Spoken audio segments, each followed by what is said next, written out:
I guess one possible way to fill this in would be to use these two consecutive terms and see, oh, well, I bet we could do this by subtracting a common difference. Like I'm subtracting the number 5. So maybe this is a 3 to continue it, right? And maybe after this, if you're guessing, you could subtract 5 from that and get the last blank, oops, subtract 5 to be a negative 12.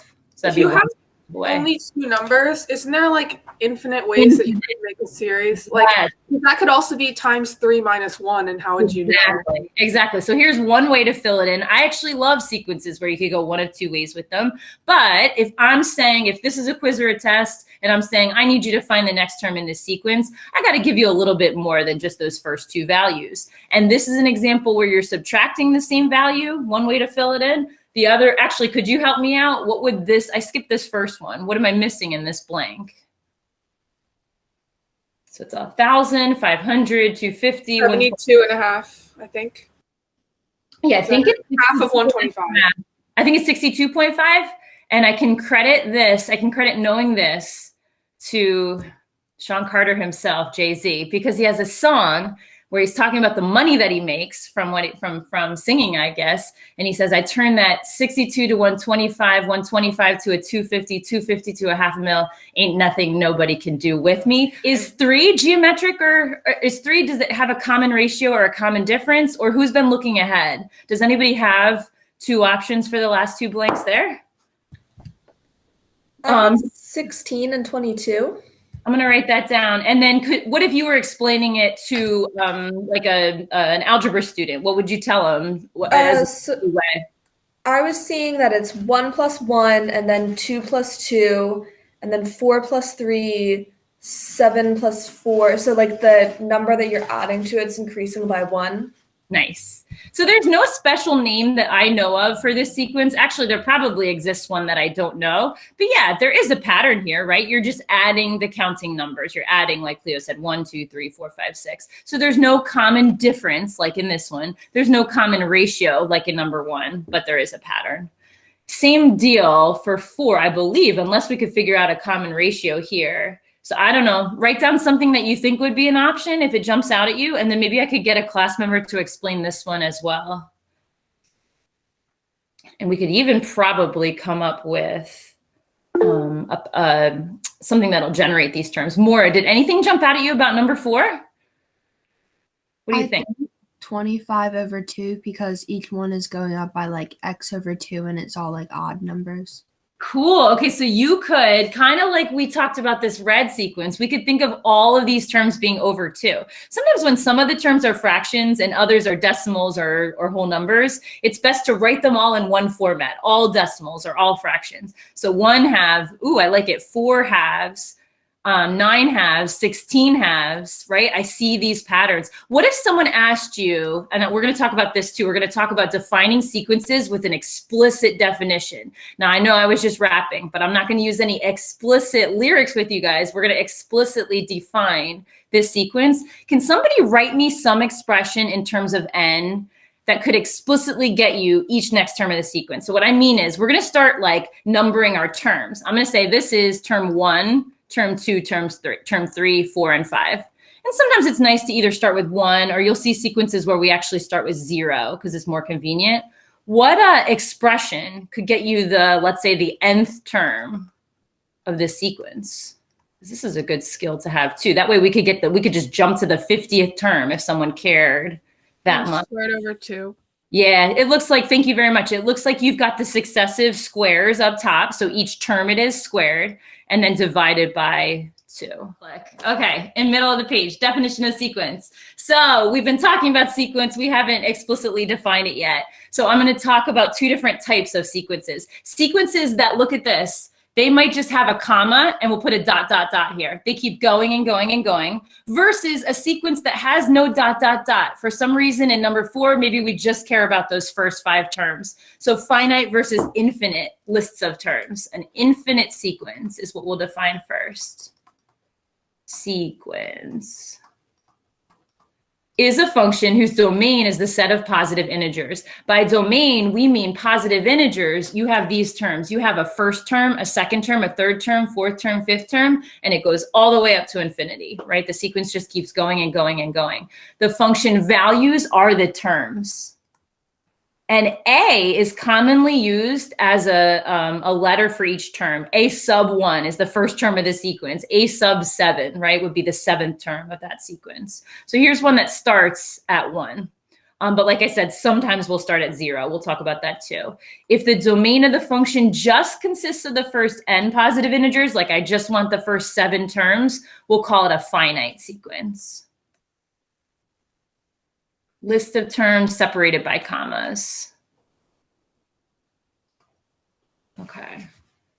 So that's that. Now we've got a little bit of vocabulary here. And then I guess I put a little disclaimer for myself underneath, which is what I mentioned to you guys already. On occasion, it's more convenient to actually start with a non-positive integer. Start with 0, and then your first term would become a sub 0, then 1, 2, 3, and so on. Okay, so some of these, man, I love when I'm given what they call an explicit definition. So these are, did I put that? Let's see. No, I don't think I wrote that later in your notes. Can you call these, all of these are going to be explicit definitions of sequences.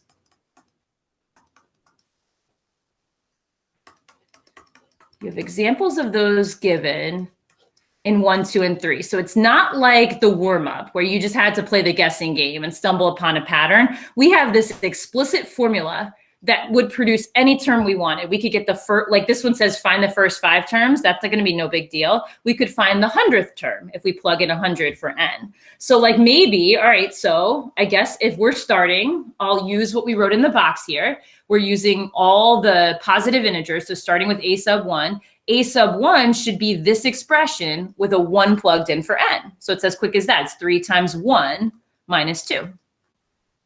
So you'd have 3 minus 2. Your first term is just going to be the number 1. Then from there, plug in a 2, right? You should start to see a pattern kind of quick. If I plug a 2 in, 3 times 2 minus 2. So 6 minus 2 gives me the number 4. Right, I'll just circle each next term. A sub 3, right? 3 times 3 minus 2, 9 minus 2 gives me 7. As soon as you start to really notice a pattern, it should make it really quick to fill in those next couple terms. It seems like these are all going up by 3, right? I plug in 1, 2, 3, let's plug in 4. 12 minus 2 gives me 10, and I'll plug in 5. 15 minus 2, now I'm up to 13. And sure, it keeps going and going and going, but that was just a quick way. We got an explicit formula. We got the first 5 terms. Okay, so sometimes I'm not always showing the plugin. Can you work on the next 2? Like, so work on the second one. Can you work on plugging in, start with a, I'll just leave slots for each one this time. Plugging in a 1, 2, 3. By the time you get to the 3rd or 4th term, a pattern might present itself that makes it easy to find the 5th term. And then I'll do the same thing for number 3, so you guys can try that one too. Just explicit definitions that are given. A sub 5.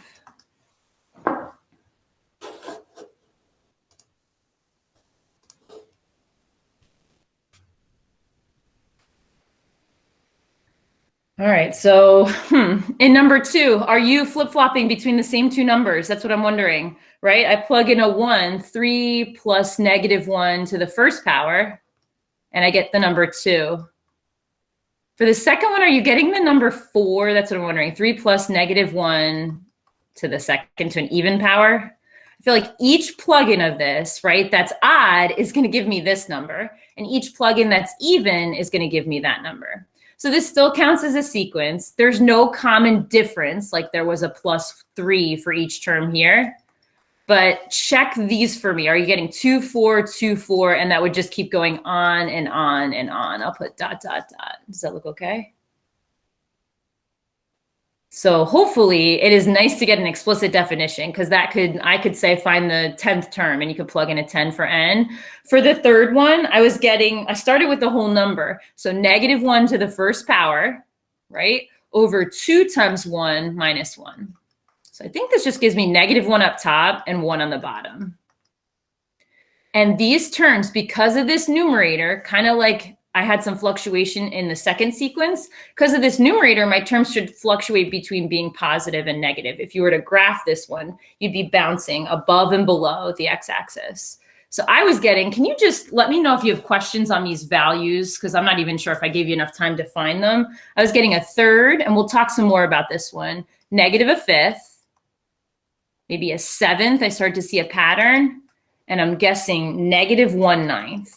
So for number 2 or 3, can I take questions on finding any specific term? Okay, so I mentioned something. I know in our calculator, we've used a couple of different modes, right? We've used radian mode and degree mode. And graphing, we really just use what's called function mode. Well, this year in Precalc, right, we're going to get into some other ways to graph. I've spoken about how we're going to graph polar functions. That'll be a different mode for us. There's also a sequential mode. There's a way that your calculator will easily graph a sequence. Imagine these. I'm curious about these numbers in question 3. Imagine seeing what this looks like on a graph. If you plotted your terms on the x-axis, so like first term, second term, third, fourth, and fifth, and you plotted the actual values on the y, these should hone in. These values should hone in on what calculus would call a limit, right? You're at -1 for the first term. You're at +1/3 for the second term. -1/5, +1/9. It's like you're bouncing over, under the x-axis, but it seems like each of the values is honing in on this horizontal asymptote. It's honing in on y = 0. In calculus, they would say the limit, and you don't need to write this, but in calculus, the notation would be that the limit as x approaches, or I should say n approaches infinity of this sequence, I'll call it f of x, = 0. Right? Because if I kept plotting more and more dots, I would see these dots right above, right below the x-axis, but they'd be getting closer and closer to these tiny fractions that are right around 0. Okay. Any questions about finding terms? So I like those. Okay, so maybe you'll think of something with 4 and 5. Now we have to go the other way around. We have to write our own expression. Can you challenge yourself and write it for both 4 and 5? So I'll start it for you. We're calling the terms of the sequence. So like I'll put an N under here, just so we're all on the same page. And I'm going to use what we wrote in the box. I'm going to say this is my first term, second term, third term, and fourth term.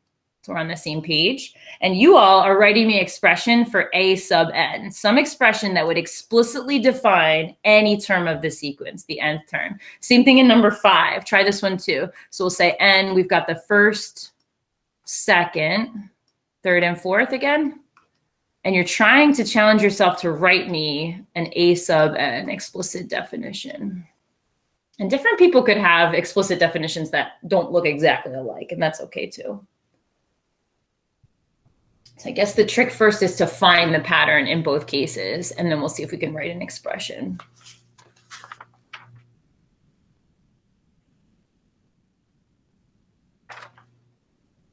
I know this wasn't a lot of time, but we have so many good things to get to. Any takers for 4 or 5? Like, would you be able to write me an expression that I could write down and we could check it for you?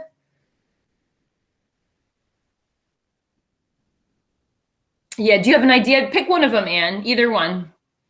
The first one you could write as 2n - 1. Nice, 2n - 1. Maybe it's not exactly the way everybody wrote it out, but I feel like that what Anne just said really helps me. If I'm stumbling to find a pattern, well, ooh, each one of these is kind of double. Yeah, it's kind of funny because the 1 stays a 1, but if you double this and subtract 1, you have this number here. So if I double 4, I get 8, and it's 1 less than that, 2n - 1. This is one that has a common difference. You're always adding 2 to get each next term, and we'll have other formulas for this later too. So I like that as an option. What about 5? 5 might look a little bit different. Did anybody discover a pattern for number 5? Like, would you either know what the next term is or be able to kind of write me an expression down here? Henry? I can't figure out an expression part, but okay. I know the pattern is add +2 plus the number that you added last time. Oh, okay. So you're adding 3, and then you're adding 5, and you're adding 7. Yep. Nice. Okay, so then that'll help you. What would the next term be if you had to guess the next term, Henry? You would add 9. So it would be 26. 26. I wonder if that helps. So there's a couple different cool ways you could write this pattern. Any takers? This is kind of like one of the ones that was on the Quizlet Live. Do you see a relationship between these numbers? So 2, then 5, 10, 17. N squared plus 1. So 1, and this isn't the only way to do it. I love Caden's suggestion. Did those look like 1 less than each of the successive perfect squares to you? Yeah, so an n squared, or I should say 1 more. N squared plus 1 would be one way to do it. Not the only way to do it, but this is one good way, right? Ooh, so Henry got me 25 plus 1. The next one should be, what is 6 squared? 36 plus 1. I heard people saying 37 on the Quizlet Live. So 1 more than the square of that. So you'll see us coming back to concepts like this throughout, like over today, Monday, into, I guess, all of next week. It's not like we're on one set section. I feel like sections 9.1, 9.2, and 9.3, they all blend together. And we'll try to come back to these like more creative ones where you have to think of, like for now, I got to think of an expression that might generate each next term. If someone says, quick, Miss Wesley, what's the 100th term of the sequence, right? I should be able to just plug in a sub 100. I'll take 100 squared and then add 1 to it, right? So 100 squared, I've got 1 with 4 zeros, right? Adding 1 to it. So I don't know what all the other terms are gonna be, but I know the 100th term should be 1 more than this number, right? A 10,001-ish, if I got those zeros right. Can we try the next page? Let's look over. Oh, okay, so these are explicit definitions. They work for any value of n, and it is very easy to jump to the 100th term in either of these cases. Recursive definitions are on the next page. So I gotta lean to my students in the room. I know some of you have taken or are taking computer science. Do you use, by any chance, Lily? I was gonna say, so literally every one we've done so far could be solved by like 1 loop. Yeah. Okay. So there are, for each of these sequences, we could have, like Anne, I think is saying, we could have written what's called a recursive definition for number 4 and number 5. Do you guys know that our human brain thinks recursively? And I have to explain that statement, or I have to lean on you guys to explain that statement. What's the idea of thinking recursively? What is a recursive definition? In computer science, you mentioned the word loop. And can you like expand on that a little bit? Like, what's the idea here? Well, you can create a loop that's like called a for loop, and you have a variable that increases by 1 each time you run it.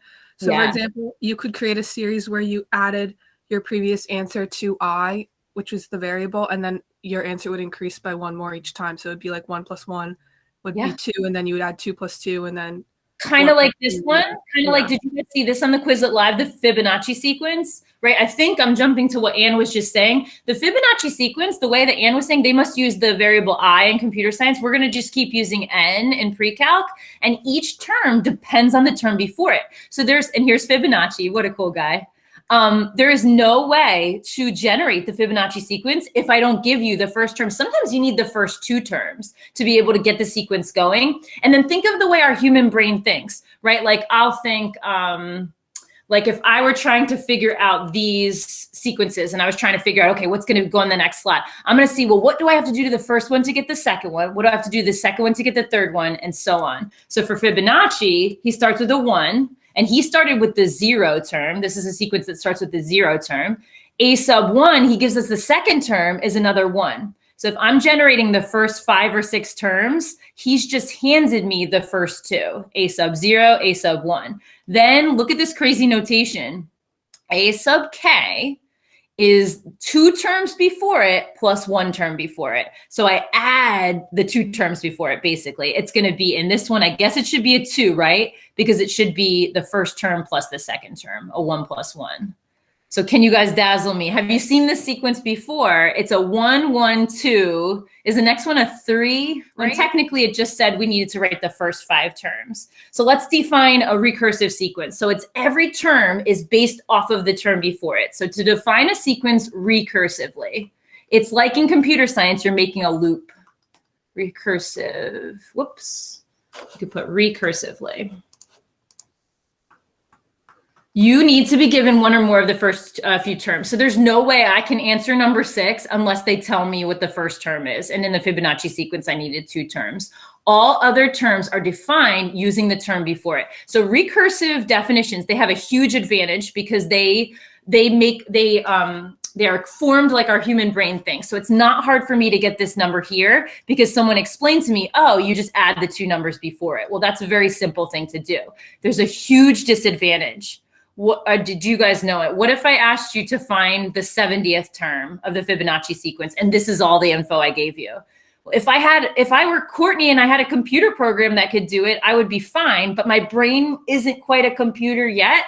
So it would take me this way too long. We'd be way done with class. I'd probably be into 5th period by the time I get to the 70th term. Maybe that's an exaggeration. So recursive definitions are not convenient for finding a far future term for now, unless we're using a computer. And every sequence can be, most every sequence, maybe I shouldn't speak in absolutes, but most every sequence can be written in both ways. Like there should be a way to take this and write it recursively because, and actually Henry explained number 5 to me recursively. I don't know if you noticed that or not. And here's a way that Keaton gave me to define it explicitly so we could jump to a future term. So now I keep jumping around. Let's look at number 6. Let's see if we can take this recursive definition where k is greater than or equal to 2, and we can plug in and get the next maybe 4 terms. So the first term's given. I'll call it a sub 1. It's 3. So that's a freebie. Sometimes it's funny, like I'll put this as a quiz question and I'll ask you to write me the first 5 terms and you're given the first one. Like that's a giveaway that's going to be 3. But now we want to generate the terms for k greater than or equal to 2. Let's find a sub 2. So a sub 2, it's 2. Let me plug into this. 2 times a sub k minus 1. So a sub 1, write the term right before it. So you double the term before it and you add 1 to it. That's how we're going to do it. So this will be 2. I'm just showing all the plug in here, although you don't really need to. Double the term before it and add 1 to it to get the next term. Just another way to get the term 7. So far, so good. Can you try to find the third term? I don't know if you need to show the entire plugin. We got to double the term before it. So double 7 and add 1 to that. That's what that k minus 1 means. It just directs you to the term right before it. So 14 plus 1. I think 15 is my next bet. Okay, a sub 4. I'll only leave a little bit of space for it. We'll write a sub 5. We could keep going and going and going, but it's just nice to get your feet wet with the first few terms. So see if you're getting like a 31 for this one, double the term before it plus 1, and then double this term, 62 plus 1, maybe like a 63, and a so on and so forth. You could keep going and going. So it would, with this given info, it's not convenient to get the 20th term, but it is convenient when you have terms that are right before the term you're looking at. So the challenge is going to be, and again, we're going to keep practicing with this over the next week or so. We're going to have to be able to go back and forth. We're going to have to be able to write recursive definitions and use recursive definitions too. Okay. This, any questions or comments before we switch to the bottom here? Because what you see at the bottom, we don't really need this refresher, but I don't think we've talked about factorials together as a class. One was, do you remember in Algebra 2 by any chance last year, a time that you used factorials in class? What did we use them for? Do you remember? Now, this might be a blur because I had some of you for Algebra 2 and this was at the shutdown, right? When we hit probability, like I'm picking marbles from a bag and what are the odds that 6 of them come out blue? I know you. I forgot about that unit. That entire like stretch of time, it's just gone. I don't know if you speak for the class on that one, but we'll move on from that comment. But yeah, like if n is a positive integer, n factorial can be defined as what? You could write this yourself. You take n, you multiply it by the integer that's right before it. So n minus 1, n minus 2. I'll put dot, dot, dot. Keep going and going and going until you get down to 3, 2, 1, if you're that high to start with, like that. So what would I say? 4 factorial, if I use this definition, I would just last year in Algebra 2, I would have been multiplying. Take 4 times 3 times 2 times 1. We haven't been reaching to the calculator yet today too much, maybe just with 1 or 2 of them. So what is this? This is 24. So 4 factorial should be 24. It has applications to probability because I could have asked you, I have 4 utensils. I have a spoon, a fork, a knife, and a spork. How many ways could I order them on the table? You could order them in 4 factorial ways. There's 24 different ways you could put those utensils in order. I don't know if this brings back great memories or so-so memories. There were also, when we said NCR and NPR, we talked about permutations and combinations. this was an arrangement where order didn't matter, an arrangement where order did matter. These also had factorials in their definitions. What if I just had a 0 factorial? What was that? That's your special case. Can you hold up a finger, or is there a finger, or is it 0? What is 0 factorial? It is. We are number 1. It is number 1. Thank you so much for holding that up. It is just going to be 1. And yes, you have a factorial key on your calculator. You can go, and we'll go over this in class when we really need it, but we won't need it for the bottom of the page. You can go to the math menu and then go over to probability, PRB. And it's number 4. It's option 4. I bet you Desmos is even more user-friendly. It probably just lets me type in the exclamation point. So 4 factorial is going to be 24. And I don't know, what if I had to rearrange all the letters of the alphabet? How many ways could I arrange them? Imagine 26 factorial. Get ready for this one. Yikes. It's going to be a huge number. There are a lot of ways that you could arrange 26 items. Your calculator will probably only go up to like a 69 or so factorial. I don't even know if it would give you something like 100 factorial, although I think Google does give me 100 factorial. So go figure, but you could type these in if need be. So we remember seeing them before, we just haven't used them in a while. Which ones of these do I want to try? We'll try the one that's the sequence. What if you have a sequence that's defined in terms of a factorial? Could you give that a try? Let's just do the first, I don't know, 4 terms. I'll be a little lazy here. And look, it gives me a special caveat here. It says begin with n equals 0. So could you try that? First find a sub 0. The only reason I knew to do that was because that was stated in the problem. If it's not stated, it should be. And then I usually generally start at 1 if it's not stated. But how about we start at 0? Go 2 to the 0 over what we just defined. Let's see how much of this we can do without a calculator. So just anything to the 0 power is 1, and 0 factorial happens to be defined as 1. So you've got your first term. There was just a factorial involved. Try the second, third, and fourth. So a sub 1 would be the second term. So 2 to the first over 1, right? Over 1 factorial. So just 2, I think, right? 2 over 1. So we'll try a sub 2 and a sub 3. A sub 2, 2 squared, so a 4 up top, and 2 factorial on the bottom. Is it a 4 again? Or a 2, I'm sorry, 2 again. So 4 over 2, 2 times 1 gives me 2. And one more for the road, 2 to the third, so an 8 up top, 3 factorial on the bottom. So it's 8 over 3 times 2 times 1. So 8/6, or you could say 4/3. So it's not much different from what we were doing before. I also appreciate being given an explicit definition here because it would make it easy for me to find any term. What I was saying about not having to use a calculator all the time. Remember that if you see something like number 9, where it says 8 factorial up top, and you don't want to have to figure out 8 factorial. Let's say I don't want to go to another tab and type in 8 exclamation point.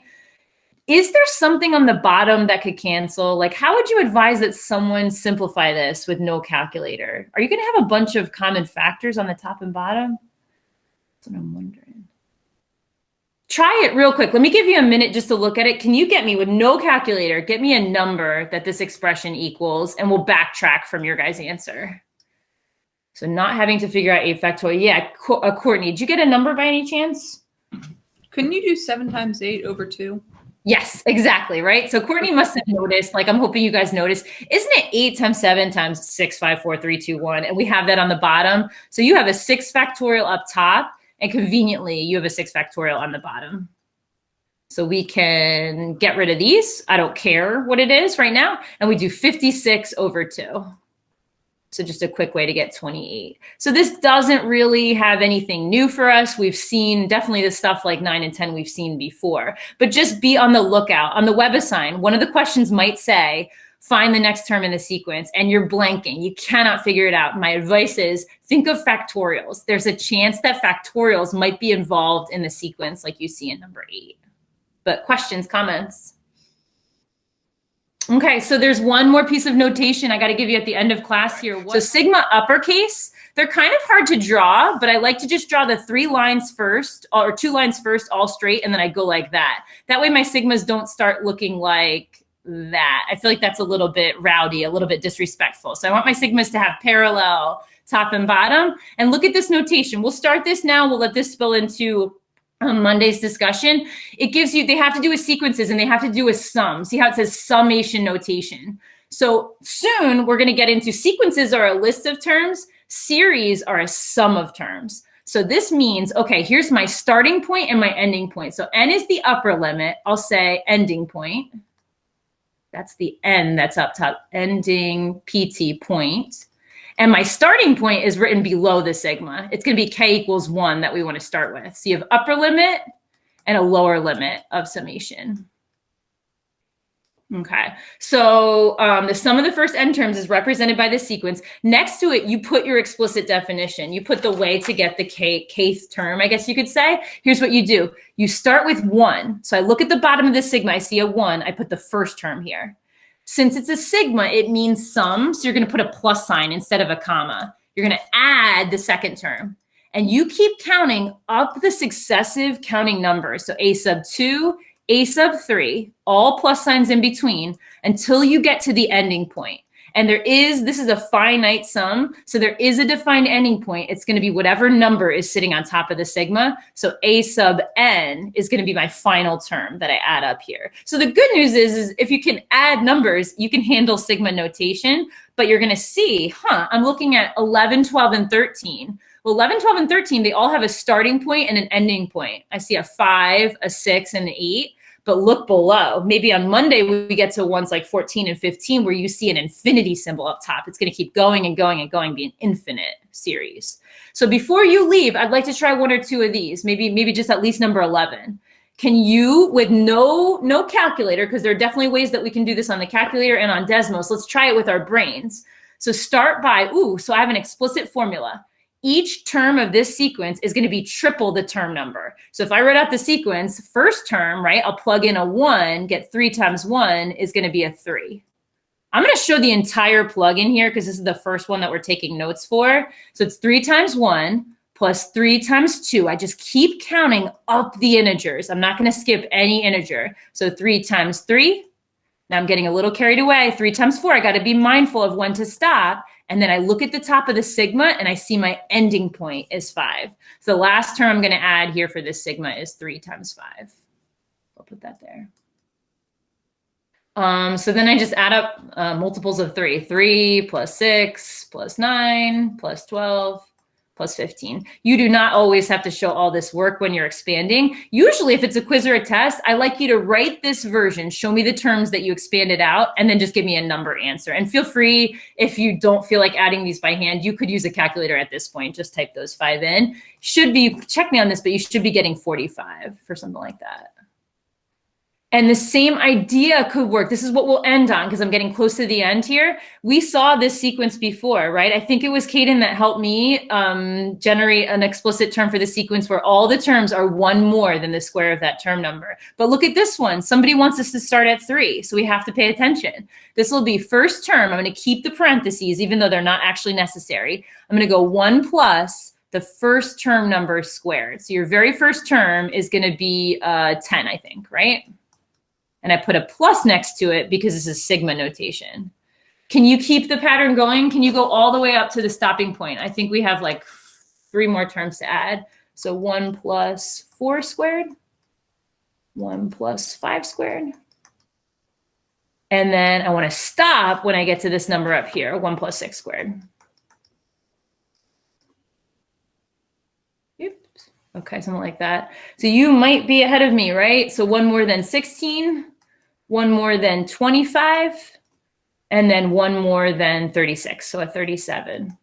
I add these up, and I get the answer, right? This is what a calculator would spit out if I were able to type it in. Is that sigma is programmed into a lot of your graphing calculators. There is a way to type in sigma notation. I can show you that. Not that I'm condoning cheating. It's just nice to know that it's there. And it's also on Desmos. I'll show you that too. You can type it in, but the good news is today we'll be able to do it without even using sigma notation. We'll be able to look at a sequence and quickly add up 51 terms with a formula without having to really add up the 51 terms, with just knowing a few things about what that sequence is. So you go to math, and then you go over to, actually you just go down, it's in the math menu. If you just scroll down, do you see, does anyone's calculator have an option 0 that says summation? click on it and be bedazzled by what you next see. It's kind of cool. Yeah, wow, it was the right reaction. I'm going to click enter for zero summation. So some people's calculators have this convenient format where you can type in an X value. So like it'll actually say at the bottom, if you want, I could talk to you more about this in office hours if you really want to see how it works on your individual calculator. You're going to type in X equals something. If I were going to check number 11, actually I'll do it on Desmos. So Desmos, to do it, you can just pull up the keyboard. You can go to functions. And I think that in miscellaneous, there's a summation notation. You can check. You all on your calculators are going to have to type X equals. So I'll type X equals 1 here. And my Desmos has an N equals 1. And at the top, question number 11 said we went up to 5. So I put a 5 up top. And then I'll type in 3 times X. 3X should give me, and I'll put it in parentheses. That would be better. And I should have said 3N, huh? On mine. So you all would type in 3X. I'll type in 3N. But luckily, there's going to be ways that we can do a lot of this. Like I said before, with no calculator, no fancy tricks, just a few cool things that we noticed. So it says definition of series. We spent so much time talking about sequences, and those are just lists of items or values, right? It could be a sequence like 3, 6, 9, 12, 15. That would be a finite sequence. A series is going to be the sum of the first n terms of that sequence. So kind of like sigma notation always has to do with the sum. A series is going to be the sum of the first, and there's 2 types. The sum of the first n terms of a sequence is going to be called a finite series. So a finite series looks just like number 11, a finite amount of terms, 5 terms, you're just adding them up. You're putting plus signs in between them instead of commas. Or some textbook questions call it the partial sum. I'm going to call it the nth partial sum. So you could nickname number 11 the 5th partial sum. That's fancy for the sum of the first 5 terms. It's partial because it's not the sum of the infinite sequence. We'll get to this in part 2. It's just going to be part of that sum. We can denote it in a couple ways. You're just adding the first term plus the second term plus the third and so on until you get up to the nth term. That's the last term you add. And we used sigma the other day to denote it. A sigma from n equals 1. Lots of times the most common spot to start a sequence is at the first term, all the way to the nth term. And maybe I should be using a k, so I don't use n twice. So I'll go k equals 1 to n would be better notation for that, of the sequence a sub k. You're finding the first term, second term, third term, adding them up till you get to the nth term. Okay. Now you'll notice numbers 14 and 15 below don't have an ending point. It just says there's just an infinity symbol above the sigma. And that's what number 2 is all about. These are the sum of all the terms of an infinite sequence. We'll call it an infinite series, you might have been able to guess. And we just put an infinity symbol above the sigma. Really, if I'm adding terms, you're adding the first, second, third, dot, dot, dot. I'm going to add all k terms of this. And we could call it, I'll put equals. Really, there's no ending point there. K equals 1 to infinity of a sub k. Whoops, that should be a sub k. Carson. So how would you find the sum of the entire series if it goes on forever and ever and ever? I was about to ask the class that very question. It's as if Carson could read my mind. So this is weird. How is it possible? How is it humanly possible to add together an infinite amount of num? Now we're going to make the infinite finite here. So for now, let's feel it out. I feel like if we add up maybe the first 3 terms of this sequence in number 14, we could start to see a pattern, and maybe it will remind you of a finite value that we could put as this answer. So it says first, look at this wording, find the 3rd partial sum. So can you just add up the first 3 terms? That's what that means. So we're going to find the sum of this same sequence, but not to infinity, just from the first term to the 3rd term of 3 over 10 to the n. And we're not going to cheat. We're not going to use any fancy calculator tricks. We're just going to add up 3 fractions. So we'll make it 3 over 10 to the first, 3 over 10 to the second, and 3 over 10 to the third. feel like we'll get the point after we add these three. Like, are you kind of seeing something here? So it's a point, maybe as a decimal, we'll see it. A 0.3 plus a 0.03 plus a 0.003. And it looks like I got a 0.333. And that is the answer for the third partial sum. Is this reminding you of an, whoa, Nick just realized something because I see the look in his eyes here. It's very inspiring. What is, so if I did say n equals 1 to infinity, without giving you a formula, because we will have a formula for this, can you guess it? Give me a rational value. Yeah, Ben, give me a rational value. Yeah, it's going to be, if I continued the pattern, you can see because we already added the first three together, you're going to get this repeating decimal. It's going to be 0.3 repeating, which is exactly a 1/3. Now listen, I don't know. I feel like this is just such a common rational number, 1/3. We're so used to it, 0.333 repeating. But I'm claiming that any repeating decimal is rational. It can be written as a fraction, an exact fraction. And it's like you're making, this is weird for my little brain to process, but you're making the infinite finite. You'd have to add up an infinite amount of these fractions, but they would basically, in calculus, you would say this number is a limit. This is what those values limit off to. They converge to the sum, to the value 1/3, which is kind of cool. Now, I didn't want to get into 15 because I'd rather have the formulas first, but I always wonder if someone could come up with it. I feel like 15 is going to be the same thing with 5s, but do we have that memorized? A fraction that's exactly, like you'll have a 0.5 repeating. Do you know one, Nick? It is. Okay, so if a 5 were up here or a 4 were up there or a 7 were up there, it would be that number over 9. This one actually, we'll get a formula for it later. It's going to converge to a sum of 5/9. Kind of like this one converged to a sum of 3/9, which is also known as 1/3. So now it's like we have to switch our thinking. I used to think, well, if you told me, Miss Wesley, please add up an infinite amount of numbers, I still feel like that's impossible, but I could tell you what it would eventually reach, what that limit of that sum would be. Is this like this thing? They're both like the top number over Yeah. the bottom number. It's always like that. Well, because it's over 10 to the something. Yeah. I could do something else. I could make it 5/8 to the end, and we'd have a whole nother story on our hands. We do, believe me. I don't think we'll get to it today, but we're going to have a formula. This is called a geometric series. It's a series where every term, as n gets bigger and bigger and bigger, you're always dividing by 8 again and again. Multiply by 1/8, multiply by 1/8, multiply by 1/8. So we'll have a formula for this sum. It's kind of crazy, of an infinite geometric series.